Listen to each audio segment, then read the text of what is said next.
ಪ್ರಾರ್ಥನೆ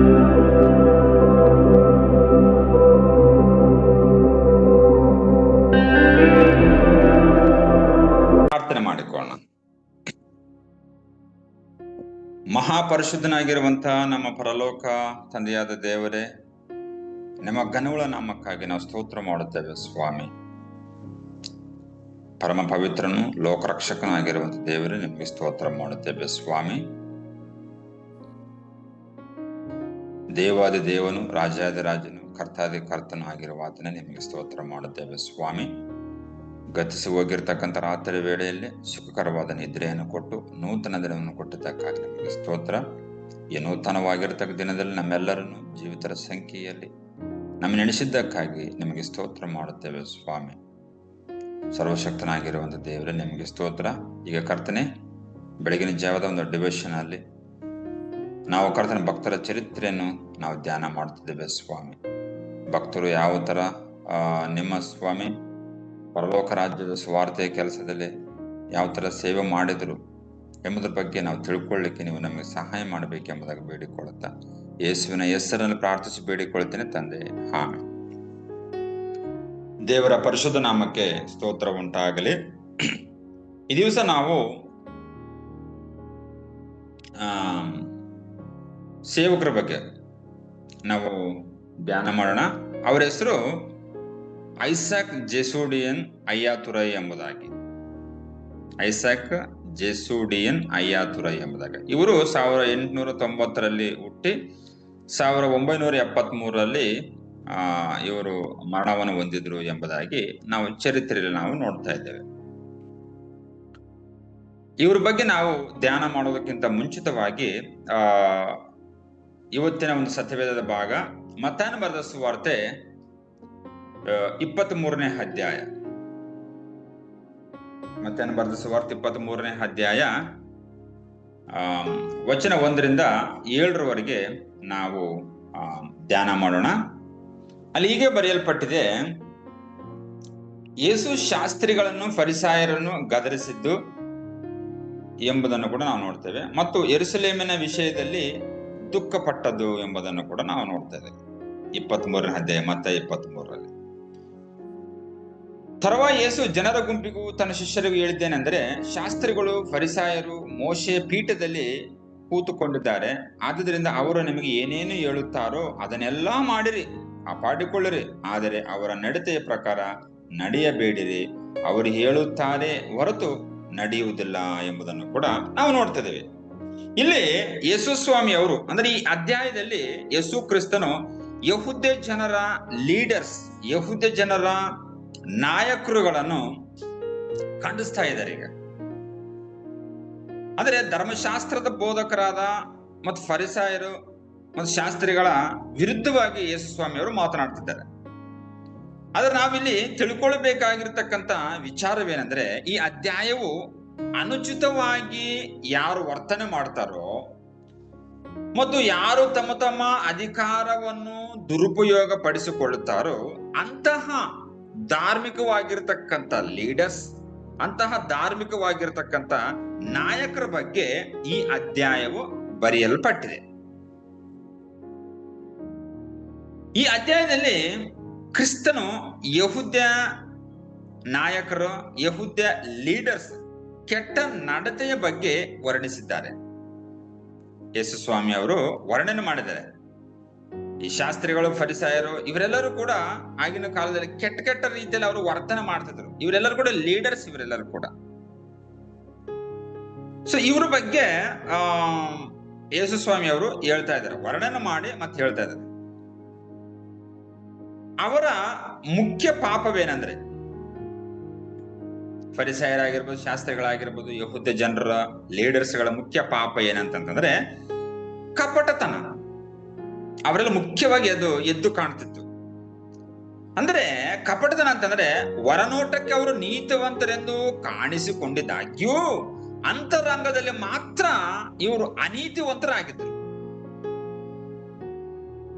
ನೋಡು, ಅವರು ಹೊರಗಡೆಗೆ ಒಂಥರ ಕಾಣಿಸ್ಕೊಳ್ತಾ ಇದ್ರು, ಒಳಗಡೆಗೆ ಮಾತ್ರ ಮತ್ತೊಂದು ತರ ಕಾಣಿಸ್ಕೊಳ್ತಾ ಇದ್ರು. ಸೊ ಅದೇ ಕಪಟತ್ವ. ಅಂತಹ ಕಪಟತ್ವ ಕ್ರೈಸ್ತರಲ್ಲಿ ಇರಕೂಡುದು, ಅಪೋಸ್ತಲರಲ್ಲಿ ಇರಕೂಡುದು ಎಂಬುದಾಗಿ ಲೋಕರಕ್ಷಕನಾಗಿರ್ತಕ್ಕಂಥ ಯೇಸು ಸ್ವಾಮಿಯವರು ಹೇಳಿದ್ದನ್ನು ಕೂಡ ನಾವಿಲ್ಲಿ ನೋಡ್ತಾ ಇದ್ದೇವೆ. ಇಲ್ಲಿ ಧರ್ಮಶಾಸ್ತ್ರ ಬೋಧಕರು ಮತ್ತು ಫರಿಸಾಯರು ಮೋಶೆಯ ಸ್ಥಾನದಲ್ಲಿ ಕುಳಿತುಕೊಂಡು ಅವರು ಬೋಧನೆ ಮಾಡ್ತಿದ್ದಾರೆ. ಮೋಶೆಯ ಸ್ಥಾನದಲ್ಲಿ, ಮೋಶೆಯ ಪೀಠದಲ್ಲಿ ಕುಳಿತುಕೊಂಡು ಅದೇನ್ ತಪ್ಪೇನಿಲ್ಲ. ಮೋಶೆಯ ಸ್ಥಾನದಲ್ಲಿ, ಮೋಶೆಯ ಪೀಠದಲ್ಲಿ ಕುಳಿತುಕೊಂಡು ತಪ್ಪೇನಿಲ್ಲ. ಯಾಕಂದ್ರೆ ಮೋಶೆ ಅನ್ನುವಂತ ವ್ಯಕ್ತಿ ಆಗಿನ ಕಾಲದಲ್ಲಿ, ಅಂದ್ರೆ ಹಳೆ ಒಡಂಬಡಿಕೆಯ ಕಾಲದಲ್ಲಿ ಒಬ್ಬ ಯಹೂದ ನಾಯಕರಾಗಿದ್ರು. ಅವರು ಯಹೂದ ನಾಯಕರಾಗಿದ್ರು ಅವರು. ಹಾಗಾಗಿ ಅವರ ಒಂದು ಸ್ಥಾನದಲ್ಲೇ ಕುಳಿತುಕೊಂಡು ಬೋಧನೆಗಳನ್ನು ಮಾಡ್ತಿದ್ರು. ಅಂದ್ರೆ ಮೋಶೆ ದೇವರಿಂದ ಧರ್ಮಶಾಸ್ತ್ರವನ್ನು ಪಡೆದು ಅದನ್ನು ಯಹೂದ ಜನರಿಗೆ ಕೊಟ್ಟನು ಎಂಬುದನ್ನು ಕೂಡ ನಾವು ನೋಡ್ತೇವೆ. ಶಾಸ್ತ್ರಗಳ ಮತ್ತು ಫರಿಸಾಯರು ಈ ಧರ್ಮಶಾಸ್ತ್ರದಲ್ಲಿ ಪರಿಣಿತರಾಗಿದ್ರು. ಈಗ ಅವರು ಮೋಶೆಯ ಸ್ಥಾನದಲ್ಲಿ ಕುಳಿತುಕೊಂಡು ಜನರಿಗೆ ಧರ್ಮಶಾಸ್ತ್ರವನ್ನು ಬೋಧಿಸ್ತಾರೆ. ಇದು ಕರೆಕ್ಟ್. ಆದ್ರೆ ಇಲ್ಲಿ ಬಂದ ಸಮಸ್ಯೆ ಏನು ಎಂಬುದನ್ನು ಕೂಡ ನಾವು ಇಲ್ಲಿ ನೋಡ್ತಾ ಇದ್ದೇವೆ. ಯೇಸು ಸ್ವಾಮಿ ಹೀಗೆ ಹೇಳ್ತಾರೆ ಅಂದರೆ, ನೀವು ಇವುಗಳಿಗೆ ವಿಧೇಯರಾಗಬೇಕು. ಯಾವುಗಳಿಗೆ ಅಂದ್ರೆ ಈ ಫರಿಸಾಯರು ಶಾಸ್ತ್ರಗಳು ಏನೆಲ್ಲ ಹೇಳ್ತಾರಲ್ಲ, ನೀವು ಇವುಗಳಿಗೆ ವಿಧೇಯರಾಗಬೇಕು. ಎಲ್ಲಿವರೆಗೆ ಅಂದ್ರೆ ಅವರು ಹಳೆ ಒಡಂಬಡಿಕೆಯಲ್ಲಿ ತಿಳಿಸಿರುವ ಪ್ರಕಾರ ನಿಜವಾದ ಧರ್ಮಶಾಸ್ತ್ರವನ್ನು ಬೋಧಿಸ್ತಾರೋ ಅದಷ್ಟಕ್ಕೆ ಮಾತ್ರ ಕಿವಿಗೊಡಬೇಕು.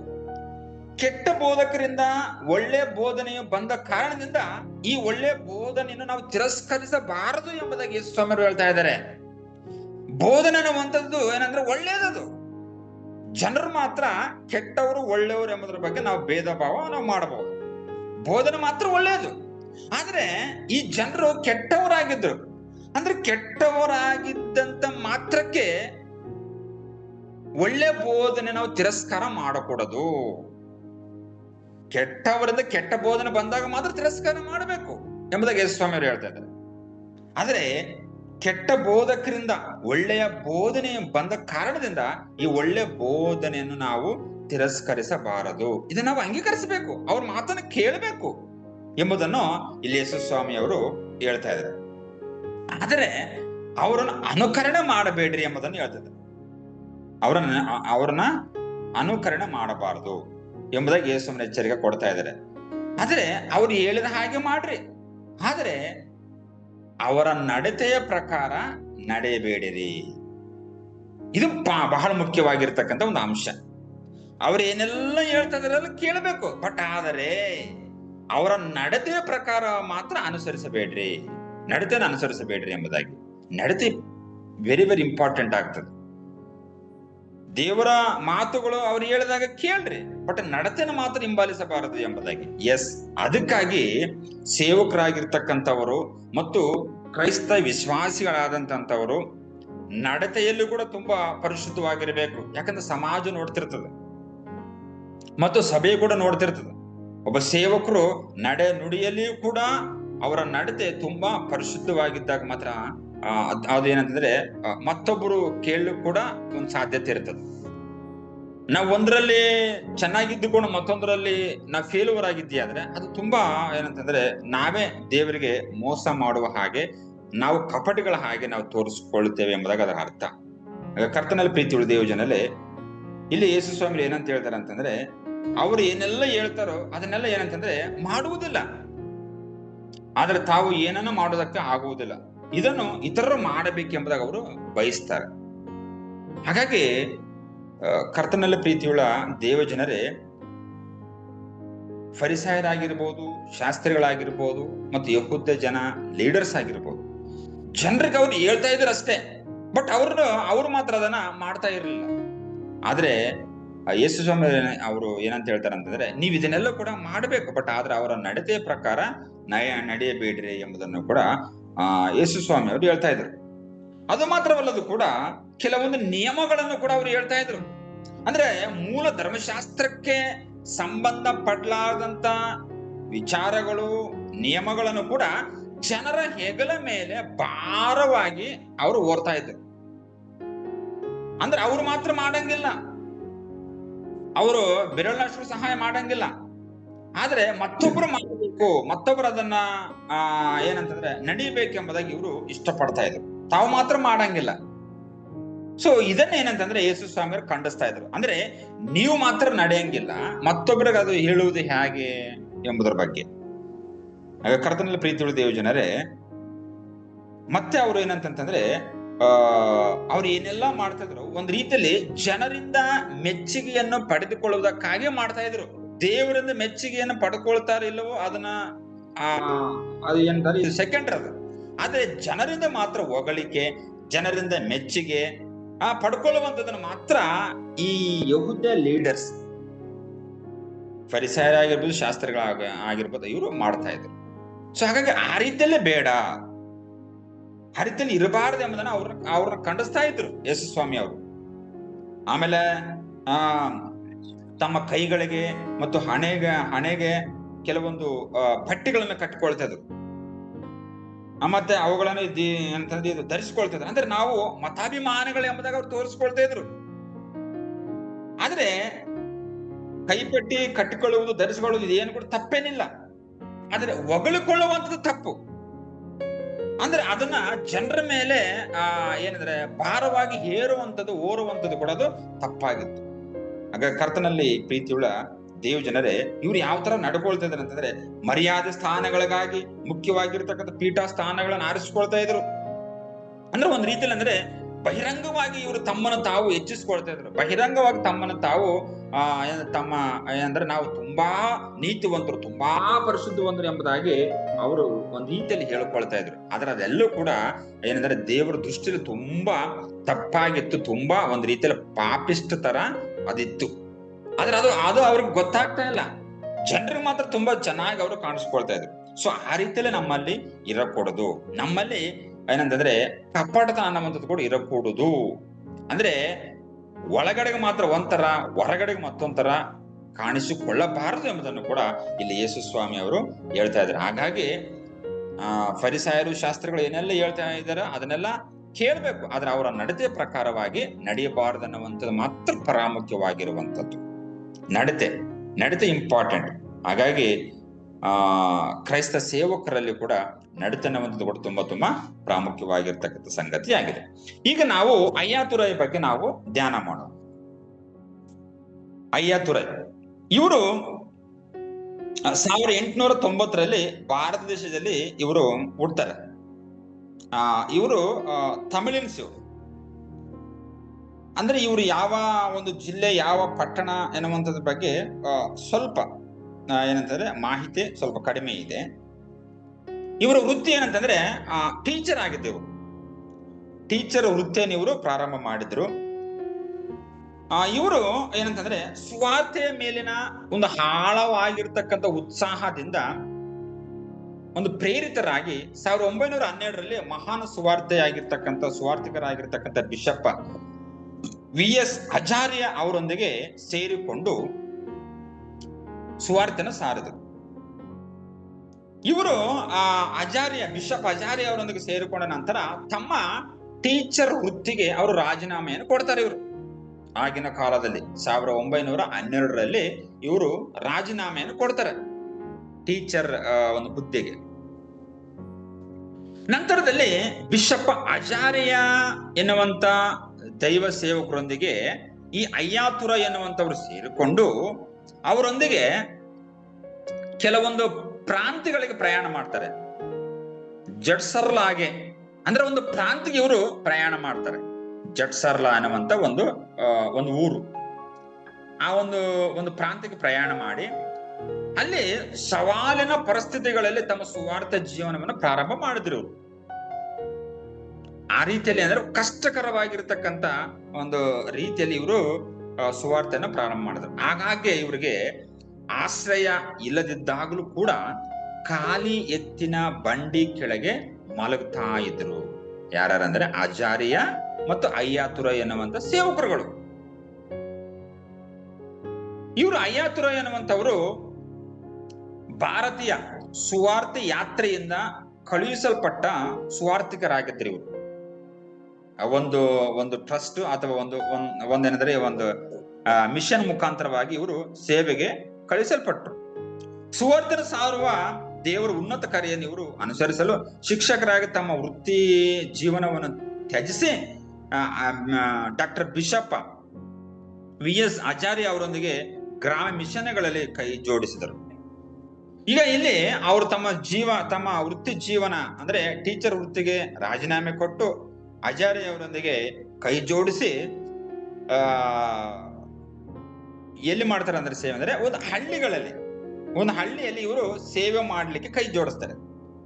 ಇವರು ಬಡತನ ನಿವಾರಣೆ ಮತ್ತು ಎತ್ತಿನ ಬಂಡೆಗಳ ಕೆಳಗೆ ನಿದ್ದೆ ಇಲ್ಲದೆ ರಾತ್ರಿಗಳ ನಡುವೆ ಅವರು ಏನಂದ್ರೆ ಕೆಲವೊಂದು ಸ್ಥಳಗಳಲ್ಲಿ ನಿಷ್ಠೆಯಿಂದ ಸೇವೆಯನ್ನು ಸಲ್ಲಿಸಿದರು ಎಂಬುದನ್ನು ಕೂಡ ನಾವು ಚರಿತ್ರೆಯಲ್ಲಿ ಕೂಡ ನಾವು ನೋಡ್ತಿದ್ವಿ. ಅಂದ್ರೆ ಸೇವೆ ಅಂತಂದ ಮೇಲೆ ಇತ್ತೀಚೆಗೆ ಈಗ ಮಾತ್ರ ಎಲ್ಲಾ ಏನಂದ್ರೆ ಸೇವೆ ಮಾಡ್ಲಿಕ್ಕೆ ಕಂಫರ್ಟ್ ಝೋನ್ ಒಂದು ರೀತಿಯಲ್ಲಿ ಇರಬಹುದು. ಕಂಫರ್ಟ್ ಝೋನ್ ಅಂದ್ರೆ ಉಳ್ಕೊಳ್ಳೋಕಾಗಿರ್ಬೋದು, ಒಂದು ಟ್ರಾವೆಲ್ ಆಗಿರ್ಬೋದು, ತಿನ್ನುವುದಕ್ಕಾಗಿರ್ಬೋದು ಕೂಡ ಯಾವುದೇ ರೀತಿಯಲ್ಲಿ ಕೊರತೆ ಅನ್ನುವಂಥದ್ದು ಕೂಡ ಈಗಿನ ಒಂದು ಸೇವಕರುಗಳಿಗೆ ಕಡಿಮೆ ಅಂತದ್ದೇನು ಕೂಡ ತೊಂದರೆ ಆಗಲ್ಲ. ಆದ್ರೆ ಒಂದು 50-60 ವರ್ಷದ ಕೆಳಗಡೆ ಇರ್ತಕ್ಕಂಥ ಸೇವಕರುಗಳಿಗೆ ಇದೆಲ್ಲ ಕೂಡ ಏನಂತಂದ್ರೆ ತುಂಬಾ ಕಷ್ಟಕರವಾಗಿತ್ತು. ಮಲಗಲಿಕ್ಕೂ ಕೂಡ ಅವರಿಗೆ ತುಂಬಾ ಕಷ್ಟ, ಹೋಗ್ಲಿಕ್ಕೂ ಕೂಡ ತುಂಬಾ ಕಷ್ಟಕರವಾಗಿತ್ತು. ಸೊ ಇಂತಹ ಸಂದರ್ಭದಲ್ಲಿ ಇವ್ರೇನು ಮಾಡ್ತಿದ್ರು ಅಂತಂದ್ರೆ ಅಯ್ಯಾತುರ ಎನ್ನುವಂತ ವ್ಯಕ್ತಿ ಇವರು ಕೆಲವೊಂದು ಸಿನಿಮಾಗಳನ್ನ ತೆಗೆದಿದ್ರು. ಆಗಿನ ಕಾಲದಲ್ಲಿ ಸಿನಿಮಾಗಳನ್ನ, ಅವು ಏನು ಸಿನಿಮಾ ಅಂತಂದ್ರೆ ಅಂದ್ರೆ ಜನರಿಗೆ ಮನ ಮುಟ್ಟಬೇಕಂತಂದ್ರೆ ಈ ರೀತಿಯಲ್ಲಿ ಅವರು ಮಾಡ್ತಾ ಇದ್ರು. ಜನರಿಗೆ ಮನ ಮುಟ್ಟಬೇಕು. ಅದು ಮುಂದಿನ ಮುಂದಿನ ಸಾರಿ ಕೂಡ ನಾನು ಹೇಳ್ತೇನೆ ಅದನ್ನ. ಅವ್ರು ಏನೆಲ್ಲ ತೆಗೆದ್ರ ಅಂತಂದ್ರೆ ಪೋಲಿ ಮಗನವಂತ ಒಂದು ಸಿನಿಮಾ, ಯೇಸುವಿನ ಜನನ ಒಂದು ಸಿನಿಮಾ, ಯೇಸುವಿನ ಪುನರುತ್ಥಾನ ಮತ್ತೊಂದು ಸಿನಿಮಾ, ಯಾತ್ರಿಕರ ಪ್ರಯಾಣ ಇನ್ನೊಂದು ಸಿನಿಮಾ. ಸೊ ಇವೆಲ್ಲಗಳನ್ನು ಕೂಡ ಸತ್ಯವೇದದ ದೃಶ್ಯಗಳನ್ನು ಇವರು ಏನ ಮಾಡಿದ್ರು ಅಂದ್ರೆ ಸಿನಿಮಾ ರೀತಿಯಲ್ಲಿ ತೆಗೆದು ಗ್ರಾಮಸ್ಥರಿಗೆ ಅದನ್ನ ತೋರಿಸಿದ್ರು. ಅವರು ಅಂದ್ರೆ ಇವರು ಸುವಾರ್ತೆನೋ ಹೇಳುವಂಥದ್ದು ಮಾತ್ರವಲ್ಲದೆ ಇವರು ಆ ಒಂದು ಪಿಕ್ಚರ್ಗಳನ್ನು ಕೂಡ ಜನರಿಗೆ ತೋರಿಸ್ತಾ ಇದ್ರು. ಅಂದ್ರೆ ಆಡಿಯೋ ವಿಡಿಯೋ ಸಿಂಕ್ ಆಗ್ತಿತ್ತು. ಆವಾಗ ಸಿಂಕ್ ಆದಾಗ ಯೇಸು ಕ್ರಿಸ್ತನ ಮೇಲೆ ನಂಬಿಕೆ ಇಡ್ಲಿಕ್ಕೂ ಮತ್ತು ಯೇಸು ಸ್ವಾಮಿಯನ್ನು ನಂಬಲಿಕ್ಕೆ ಇದು ಒಂದು ರೀತಿಯಲ್ಲಿ ಏನಂದ್ರೆ ಸಹಕಾರ ಉಂಟಾಗ್ತಿತ್ತು. ಈ ಒಂದು ಪಿಕ್ಚರ್ಗಳು, ಪೋಲಿ ಮಗ ಅನ್ನುವಂಥದ್ದು, ಯೇಸು ಕ್ರಿಸ್ತನ ಜನನ, ಯೇಸು ಕ್ರಿಸ್ತನ ಪುನರುತ್ಥಾನ ಮತ್ತು ಯಾತ್ರಿಕರ ಪ್ರಯಾಣ, ಇವೆಲ್ಲ ಕೂಡ ಸತ್ಯವೇದ ಆಧಾರಿತವಾಗಿರ್ತಕ್ಕಂಥ ಅಂದ್ರೆ ಸತ್ಯವೇದದ ಸಾಹಿತ್ಯವನ್ನು ಇವರು ಬಳಸಿಕೊಂಡು ಒಂದು ಸಿನಿಮಾಗಳನ್ನು ಕೂಡ ತೆಗೆದ್ರು. ಅದು ಮಾತ್ರವಲ್ಲದು ಕೂಡ ಇವರು ಏನಂತಂದ್ರೆ ಕೆಲವೊಂದು ಹಾಡುಗಳನ್ನು ಕೂಡ ಬರಿತಾ ಇದ್ರು. ಇವರ ಹಾಡು ತುಂಬಾ ಒಂದು ಫೇಮಸ್ ಆಗಿತ್ತಂತ. ಏನಂದ್ರೆ ಜಬತೈ ಕೇತ್ಕುಂ ಎಂಗಲ್ ದೇವ ಅನ್ನುವಂತ ಈ ಒಂದು ಹಾಡನ್ನು ಇವರು ಬರೆದ ಮೇಲೆ ಸಾವಿರಾರು ಜನರು ದೇವರ ಕಡೆಗೆ ತಿರುಗ್ಲಿಕ್ಕೂ ಕೂಡ ಒಂದು ರೀತಿಯಲ್ಲಿ ಸಹಾಯ ಮಾಡ್ತಂತೆ ಈ ಹಾಡು. ಅಂದ್ರೆ ಇವತ್ತು ಏನಂತಂದ್ರೆ ಸಿನಿಮಾಗಳ ಮುಖಾಂತರವಾಗಿಯೂ ದೇವರ ಹಾಡುಗಳ ಮುಖಾಂತರವಾಗಿಯೂ ವಾಕ್ಯದ ಮುಖಾಂತರವಾಗಿ ಕೂಡ ಎಷ್ಟೋ ಜನರು ದೇವರ ಕಡೆಗೆ ಬಂದಿರತಕ್ಕಂಥದ್ದು ಉದಾಹರಣೆಗಳು ಎಷ್ಟೋ ಇದಾವೆ. ಯಾಕಂದ್ರೆ ಬೈಬಲ್ ಸಾಹಿತ್ಯವನ್ನು ಆಧಾರ ಮಾಡಿಕೊಂಡು ಅವರ ಹಾಡುಗಳನ್ನು ಬರೆತಿರ್ತಾರೆ. ಈಗ ನಮ್ಮ ಮಧ್ಯದಲ್ಲಿ ಕಾಶಿ ಸರ್ ಅವರು ಕೂಡ ಬೈಬಲ್ ಸಾಹಿತ್ಯವನ್ನು ಆಧಾರ ಮಾಡಿಕೊಂಡು ಎಷ್ಟೋ ಹಾಡುಗಳನ್ನು, ನೂರಾರು ಹಾಡುಗಳನ್ನು ಅವರು ಏನಂದ್ರೆ ಬರೆದಿದ್ದಾರೆ. ಅವು ಎಷ್ಟೋ ಜನರಿಗೆ ರೀಚ್ ಆಗಿದ್ದಾವೆ. ಸೊ ಆ ರೀತಿಯಲ್ಲಿ ಅಂತಂತಂದ್ರೆ ಕೆಲವರು ಸೇವಕರುಗಳಿಗೆ ಕಲೆ ಅನ್ನುವಂಥದ್ದು, ಸ್ಕಿಲ್ ಅನ್ನುವಂಥದ್ದು ಕೂಡ ಇತ್ತು. ಸೊ ಈ ಅಯ್ಯಾತುರ ಎನ್ನುವಂಥವ್ರು ಕೂಡ ಸ್ಕಿಲ್ ಕೂಡ ಇತ್ತು. ಸಿನಿಮಾ ಮೂಲಕ ತೋರಿಸುವಂಥದ್ದು, ಹಾಡುಗಳನ್ನ ಬರೆದು ಕೇಳಿಸುವಂಥದ್ದು. ಸೊ ಈ ರೀತಿಯಲ್ಲೂ ಕೂಡ ಇವರು ಮಾಡ್ತಾ ಇದ್ರು. ಸೊ ಈ ರೀತಿಯಲ್ಲಿ ಮಾಡುತ್ತಾ ಅವರು ಮತ್ತೆ ಬಡವರಿಗೆ ಶಿಕ್ಷಣಗಳನ್ನು ಕೊಡಲು ಶಾಲೆಗಳನ್ನು ಕೂಡ ಇವರು ಸ್ಥಾಪನೆ ಮಾಡಿದ್ರು. ಅಂದ್ರೆ ಕೇವಲ ಆಧ್ಯಾತ್ಮಿಕ ವಿಚಾರ ಮಾತ್ರದಲ್ಲಿ ಇವರು ಪ್ರಬಲವಾಗಿ ಮಾಡುವುದಲ್ಲದೆ ಸಾಮಾಜಿಕವಾಗಿ ಕೂಡ ಇವರು ಮಾಡ್ತಾ ಇದ್ರು. ಸಾಮಾಜಿಕದಲ್ಲಿ ಯಾರು ಬಡವರಾಗಿರ್ತಾರೋ ಅಂತವ್ರಿಗೂ ಕೂಡ ಏನಂತಂತಂದ್ರೆ ಶಾಲೆಗಳನ್ನು ಕಟ್ಟಿಸಿ ಅವರಿಗೆ ಶಿಕ್ಷಣವನ್ನು ಕೂಡ ಕೊಡ್ತಾ ಇದ್ರು. ನಂತರದಲ್ಲಿ ಇವರು ಕೂಡ ಕೆಲವೊಂದು ಅಂದ್ರೆ ಹಳ್ಳಿಗಳಲ್ಲಿ ಕೂಡ ಒಬ್ಬ ನ್ಯಾಯಾಧೀಶರಾಗಿ, ಅಂದ್ರೆ ಗ್ರಾಮ ನ್ಯಾಯಾಧೀಶ, ಪೊಲೀಸ್ ಪಾಟೀಲರು ಏನಂತಾರೆ ಒಂದು ರೀತಿಯಲ್ಲಿ ಇವರು ಇದ್ದುಕೊಂಡು ಜನರ ಸಮಸ್ಯೆಗಳನ್ನು ಕೂಡ ಇವರು ಪರಿಷ್ಕಾರವನ್ನು ಕೂಡ ಮಾಡ್ತಾ ಇದ್ರು. ಸೊ ಈ ರೀತಿಯಲ್ಲಿ ಅಂತಂದ್ರೆ ಮಾಡುತ್ತಾ ಜನರಿಗೆ ಒಂದು ಒಳ್ಳೆ ರೀತಿಯಲ್ಲಿ ನಡ್ಕೊಂಡು 1941ರಲ್ಲಿ 88 ಜನ ಒಟ್ಟಿಗೆ ದೀಕ್ಷಾ ಸ್ನಾನವನ್ನು ತೆಗೆದುಕೊಂಡ್ರು ಎಂಬುದನ್ನು ಕೂಡ ನಾವು ನೋಡ್ತಾ ಇದ್ದೀವಿ. 1941ರಲ್ಲಿ ಒಂದೇ ಸಾರಿ 88 ಜನ ದೀಕ್ಷಾ ಸ್ನಾನವನ್ನು ತೆಗೆದುಕೊಂಡ್ರಂತ. ಅಂದ್ರೆ ಇವ್ರು ನೋಡಿ, ಇವರು ಜನರಿಗೆ ಒಂದು ಇದು ಸಿನಿಮಾ ತೋರಿಸುವಂತದ್ದಾಗಿರ್ಬೋದು, ಹಾಡುಗಳನ್ನು ಕಲಿಸ್ಕೊಡುವಂತದ್ದಾಗಿರ್ಬೋದು, ನಾಗರಿಕತೆ ಕಲಿಸ್ಕೊಡುವಂತದ್ದಾಗಿರ್ಬೋದು. ಸೊ ಈ ರೀತಿಯೆಲ್ಲ ಮಾಡಿದಾಗ ಜನರಿಗೆ ಆಟೋಮೆಟಿಕ್ಲಿ ಏನಾಗ್ತದೆ ಅಂತಂದ್ರೆ ಕ್ರಿಸ್ತನ ಮೇಲೆ ಒಂದು ಒಲವು, ಕ್ರಿಸ್ತನ ಮೇಲೆ ಒಂದು ನಂಬಿಕೆ ಅನ್ನುವಂಥದ್ದು ಕೂಡ ಬಂದಾಗ ಆ ರೀತಿಯಲ್ಲಿ ಅವ್ರ ದೀಕ್ಷಾ ಸ್ನಾನವನ್ನು ಪಡ್ಕೊಂಡ್ರು. ನಂತರದಲ್ಲಿ ಒಂದು ಇಡೀ ಹಳ್ಳಿನೇ ಕ್ರಿಸ್ತನಗಳಿಗೆ ಬಂತು ಎಂಬುದು ಕೂಡ ಅವರ ಚರಿತ್ರೆಯಲ್ಲಿ ಕೂಡ ಹೇಳ್ತಾ ಇದೆ. ಸೊ ನಂತರದಲ್ಲಿ ಅವರು ಅಯ್ಯತುರೈ ಅನ್ನುವಂಥವ್ರು ಈ ರೀತಿಯಲ್ಲಿ ಸೇವೆ ಮಾಡಿದಾಗ ಇಡೀ ಏನಂತಂದ್ರೆ ಒಂದು ಹಳ್ಳಿ ಇವರು ಬಹಳ ದೊಡ್ಡವಾಗಿರ್ತಕ್ಕಂಥ ಮನುಷ್ಯರು ಎಂಬುದನ್ನು ಕೂಡ ಇವ್ರ ಬಗ್ಗೆ ಮಾತಾಡಿ ಕೊಳ್ತಾ ಇದ್ರು ಎಂಬುದನ್ನು ಕೂಡ ನಾವು ಚರಿತ್ರೆಯಲ್ಲಿ ಕೂಡ ನಾವು ನೋಡ್ತಾ ಇದ್ದೇವೆ. ಕರ್ತನಲ್ಲಿ ಪ್ರೀತಿಯುಳ್ಳ ದೇವ ಜನರೇ, ಯಾಕೆ ಇವರು ಈ ರೀತಿಯೆಲ್ಲ ಮಾಡಿದ್ರು?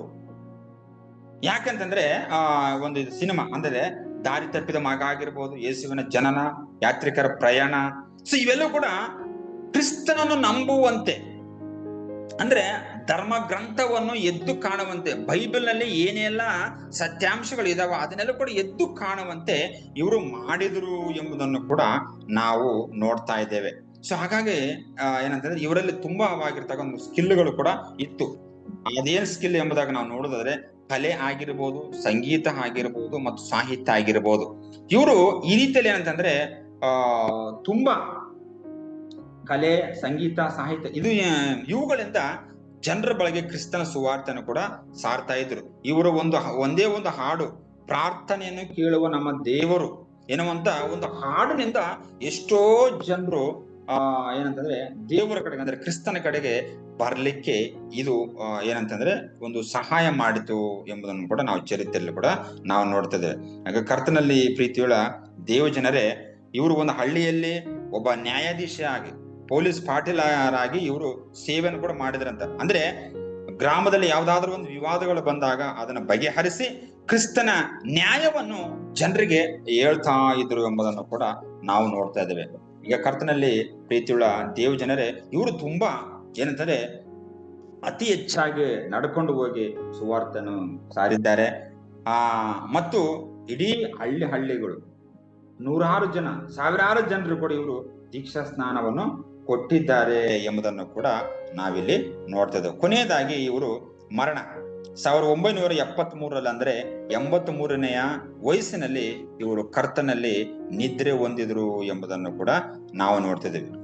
ಕರ್ತನಲ್ಲಿ ಪ್ರೀತಿಯುಳ್ಳ ದೇವ ಜನರ, ಇವರು ತುಂಬಾ ಏನಂತಂದ್ರೆ ನಡ್ಕೊಂಡು ಹೋಗಿ ಅಲ್ಲಿ ಅವ್ರಿಗೆ ಸೌಕರ್ಯಗಳು ಇದ್ರೂ ಓಕೆ, ಇಲ್ಲದಿದ್ರು ಕೂಡ ಓಕೆ. ಸೊ ಅಂತಹ ಸಂದರ್ಭದಲ್ಲಿ ಕ್ರಿಸ್ತನ ಸುವಾರ್ತೆಯನ್ನು ಸಾರುತ್ತಾ ಅನೇಕರನ್ನು ಕ್ರಿಸ್ತನ ಕಡೆಗೆ ನಡೆಸುತ್ತಾ ದೇವರನ್ನು ಮಹಿಮೆ ಪಡಿಸಿದ್ರು ಎಂಬುದನ್ನು ಕೂಡ ನಾವು ನೋಡ್ತಿದ್ವಿ. ಹಾಗಾಗಿ ನಾವು ಕೂಡ ಇಂಥವ್ರನ್ನ ನಾವು ಆದರ್ಶವಾಗಿ ತೆಗೆದುಕೊಂಡು ನಾವು ಕೂಡ ಸೇವೆ ಮಾಡೋಣ. ದೇವರ ವಾಕ್ಯಗಳ ಮುಖಾಂತರ ನಮ್ಮನ್ನು ಆಶೀರ್ವಾದ ಮಾಡ್ಲಿ. ಕೊನೆಯದಾಗ ಪ್ರಾರ್ಥನೆ ಮಾಡಿಕೊಂಡು ಮುಕ್ತಾಯ ಮಾಡಿಕೊಳ್ಳೋಣ. ನಮ್ಮನ್ನು ಬಹಳವಾಗಿ ಪ್ರೀತಿ ಮಾಡಿಕೊಂಡು ಬರುವಂತ ನಮ್ಮ ಪರಲೋಕ ತಂದೆಯಾದ ದೇವರೇ, ನಿಮ್ಮ ಘನವುಳ್ಳ ನಾಮಕ್ಕಾಗಿ ನಾವು ಸ್ತೋತ್ರ ಮಾಡುತ್ತೇವೆ ಸ್ವಾಮಿ. ಸರ್ವಶಕ್ತನು, ಸರ್ವಜ್ಞಾನಿ, ಸರ್ವವ್ಯಾಪಿ, ಸರ್ವ ಸೃಷ್ಟಿಗೆ ಯಜಮಾನನಾಗಿರುವಂತ ದೇವರೇ, ನಿಮಗೆ ಸ್ತೋತ್ರ ಮಾಡುತ್ತೇವೆ ಸ್ವಾಮಿ. ಕರ್ತನೆ, ಅಯ್ಯಾತುರೈ ಸೇವಕರು ಕರ್ತನೆ ತಮ್ಮ ವೃತ್ತಿ ಶಿಕ್ಷಣಕ್ಕೆ ಕರ್ತನೆ ಅವರು ರಾಜೀನಾಮೆಯನ್ನು ಕೊಟ್ಟು ನಿಮ್ಮ ಸೇವೆಯನ್ನು ಮಾಡಿ ಅನೇಕರನ್ನು, ನೂರಾರು ಜನರನ್ನ, ಸಾವಿರಾರು ಜನರನ್ನ ಅವರು ಕ್ರಿಸ್ತನ ಬಳಿಗೆ ನಡೆಸಿದ್ರು. ಇಡೀ ಹಳ್ಳಿಗಳೇ ಕ್ರಿಸ್ತನ ಬಳಿಗೆ ನಡೆಸುವಂತ ಒಂದು ಸಾಧನವಾಗಿ ನೀವು ಅವರನ್ನು ಆಯ್ಕೆ ಮಾಡಿಕೊಂಡಿದ್ದಕ್ಕಾಗಿ ನಾವು ನಿಮಗೆ ಸ್ತೋತ್ರ ಮಾಡುತ್ತೇವೆ ಸ್ವಾಮಿ. ಲೋಕರಕ್ಷಕನಾಗಿರುವಂತ ದೇವರೇ, ನಿಮಗೆ ಸ್ತೋತ್ರ ಕರ್ತನೆ. ಅಂಥವರನ್ನು ನಿಮ್ಮ ಸೇವೆಯಲ್ಲಿ ಉಪಯೋಗ ಮಾಡಿಕೊಂಡಿದ್ದಕ್ಕಾಗಿ ನಾವು ನಿಮಗೆ ಕೋಟಿ ಸ್ತೋತ್ರಗಳನ್ನು ಸಲ್ಲಿಸುತ್ತೇವೆ ಸ್ವಾಮಿ. ಲೋಕರಕ್ಷಕನಾಗಿರುವಂತ ದೇವರೇ, ನಿಮಗೆ ಸ್ತೋತ್ರ ಮಾಡುತ್ತೇವೆ ಸ್ವಾಮಿ. ಮತ್ತು ವಿಶೇಷವಾಗಿ ಈ ದಿವಸ ಈ ಒಂದು ಜೂಮ್ ಆ್ಯಪ್ನೊಳಗೆ ಬಂದಿರುವಂತ ಎಲ್ಲಾ ನಿಮ್ಮ ಪ್ರಿಯ ಮಕ್ಕಳನ್ನು ಆಶೀರ್ವಾದ ಮಾಡ್ರಿ. ಸೇವಕರನ್ನು, ವಿಶ್ವಾಸಿಗಳನ್ನು ಕೂಡ ನೀವು ಆಶೀರ್ವಾದ ಮಾಡ್ರಿ. ಮಾಡುವ ಪ್ರತಿ ಕೆಲಸ ಕಾರ್ಯಗಳನ್ನು ಆಶೀರ್ವಾದ ಮಾಡ್ರಿ. ನಮ್ಮ ಕಲ್ವರ್ ಚಾಪಲ್ ಸಂಸ್ಥೆನ ಆಶೀರ್ವಾದ ಮಾಡ್ರಿ. ಮುಖ್ಯಸ್ಥರುಗಳನ್ನು ಆಶೀರ್ವಾದ ಮಾಡಬೇಕೆಂಬುದಾಗಿ ನಿಮ್ಮನ್ನು ಬೇಡಿಕೊಳ್ತೇವೆ ಸ್ವಾಮಿ.